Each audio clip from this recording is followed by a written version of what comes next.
So here's the framework for what you do when you show up. Do not be the Vanna White realtor of the world. When you're done, you set an appointment, use a calendar invite. The amount of agents who do not use calendar invites is amazing to me. I had a barber who never sent me a calendar invite. I skipped his appointments all the time, not because I'm mean, I'm busy and I forget. A calendar invite will increase the show up rate by 12%. Seems nominal. However, in the beginning, I just said we don't got to do more, we got to get better results out of what we're doing. If I can set 100 appointments throughout the year, and by setting the calendar invite, I can get an extra 12 people to show up, do you think that matters? Of course it does. If you meet more people, you're going to set more appointments. Then, Yvonne, if I'm meeting you for the first time, remember this. Send the coffee invite text. Hey, Yvonne, it's Colton. I got into the area a little bit early. I'm going to stop and I'm going to grab us a coffee.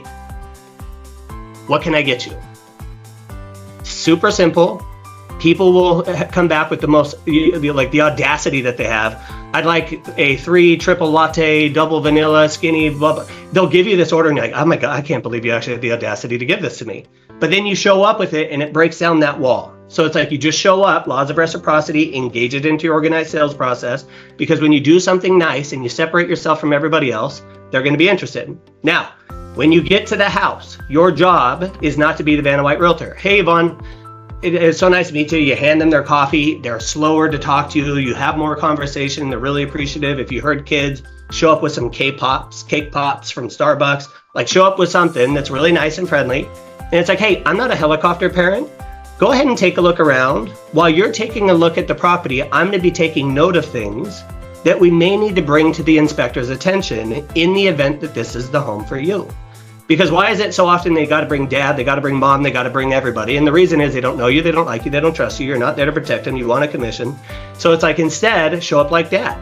And you take a look. And also most agents are afraid to point out issues with the house. And that's they think it's going to keep them from buying it. Correct. And by the way, how often do they buy the first house? And again, I know I'm running out of runway here. Never. So the framework is you make sure that you're taking note of things. I'll be within earshot's distance. So if you have any questions, don't hesitate to reach out.